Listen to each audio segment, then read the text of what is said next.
Years of membership and over 3.5 years since a referendum where voters said yes to Brexit, the United Kingdom is officially no longer part of the European Union. The United Kingdom is South Africa's fourth largest trading partner, with trade amounting to over $90 billion in 2018. However, the European Union is South Africa's third largest trading partner, with Germany being the top country we trade with in that region.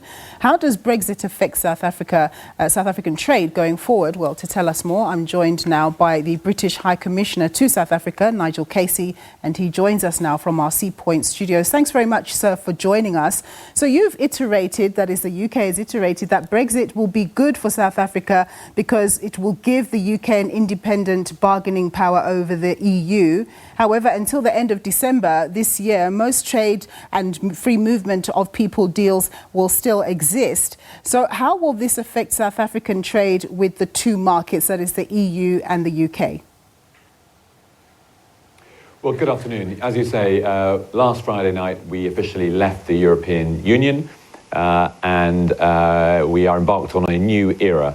There is a transition period in place, which means that between now and the end of December, the rules governing our economic relationship with the EU and the movement of people across borders remain in place.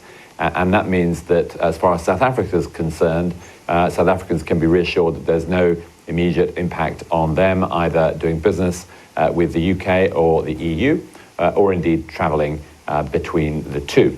What we have done in the last 2 years is to negotiate a replica agreement replicating the existing EU SACU Economic Partnership Agreement, which will be ready to kick in from the end of the transition period, the beginning of next year, which means there will be no interruption in our economic relationship with South Africa. And indeed, as I've said before, I see potential for us to increase our trade in both directions by making use of the flexibilities within that new agreement to negotiate improvements in the future.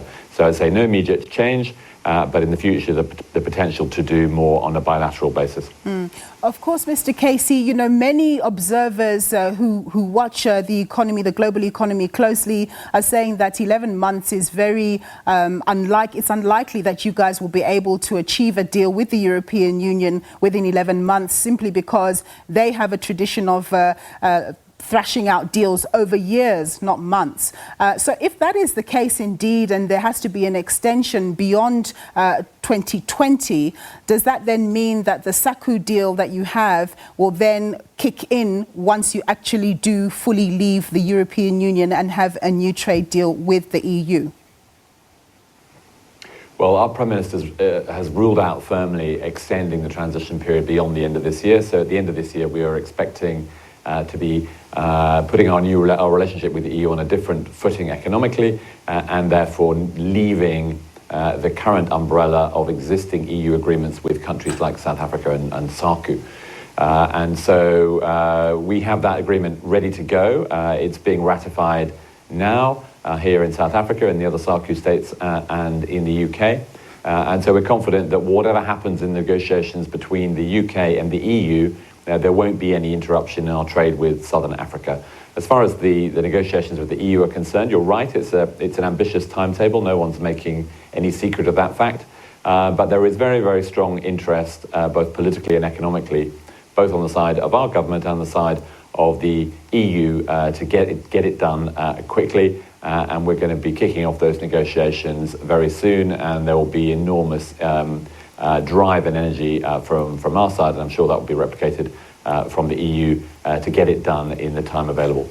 So we understand that in the UK, there was the UK-Africa Investment Summit that took place on the 20th of January, I think it was. About £6.5 billion, that is 130 billion rands worth of commercial deals were signed. But when do we expect that some of these deals will actually come into effect? Well, these are commercial deals which are going ahead now, so there won't be any particular delay on any of those. Those are deals which are being negotiated with companies across the African continent over years and months leading up to the conference. I mean, what the conference did was it really affirmed the new energy and interest there is right from the top of our politics in really rebuilding and re-energizing our relationships with Africa. Our Prime Minister opened the conference. A large number of our cabinet ministers were there. We invited 20 African governments, and I think 16 heads of government attended. So there was a two-way enthusiasm and interest in, as we leave the EU, in really re-energizing and reviving our relationships with traditional partners and new partners across the whole continent. So that's what we're doing here. Yeah. We understand that part of your excitement around the African continent is that there are a number of African countries that are the fastest growing in the globe. But of course, here in South Africa, UK foreign direct investment accounts for about 30% of total foreign direct investment on the continent from you guys. And yet, of course, the South African economy continues to disappoint from a growth perspective. We have many social issues, high unemployment and so on. So to what extent does that impact UK investors in terms of their appetite to invest in the South African economy? Well, look, I think to some extent you're comparing apples and oranges in the sense that some of the high growth markets and economies in Africa are starting from a much lower base economically than a big mature market like South Africa. So South Africa has the most sophisticated economy in Africa, and long-term investors from the UK and elsewhere have been here for decades or even longer, and they see this as a long-term bet.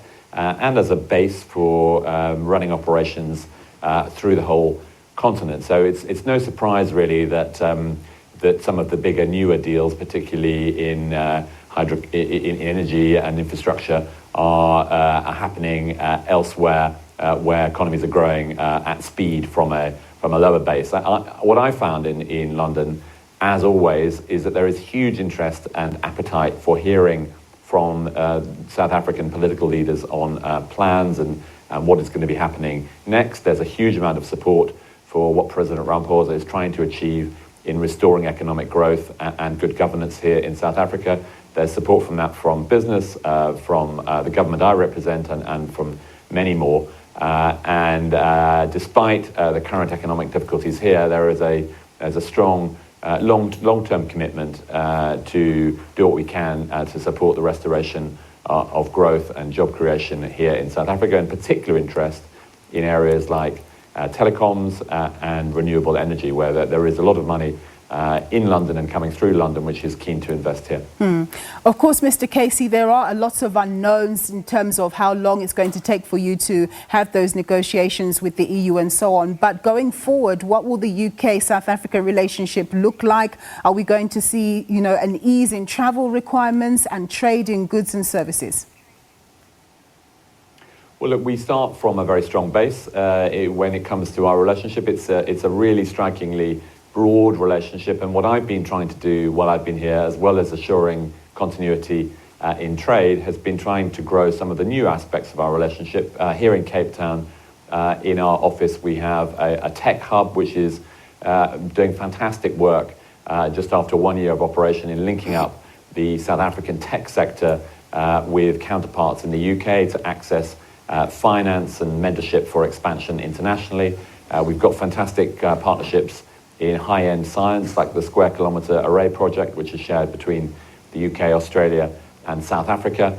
It's an exciting time to be here, because I spend lots of my time meeting young, exciting, brilliant young South Africans who are really going to be part of driving South Africa's growth and driving its partnerships with countries like us and many others around the world. So, as I say, that in an economy which is not growing fast, there are many points where you can see the growth of the future and you can see the potential. So that's what I'm focusing on here and indeed in this region. Well, it is very positive that you have a very glowing prospect for South Africa going forward. Thank you very much, sir, for your time. That was the British High Commissioner to South Africa, Nigel Casey, talking to us about how the UK and South Africa trade relationship will look like now and what it will look like in the future, and now that the UK is no longer part of the European Union. All right, we're going to have more news for you after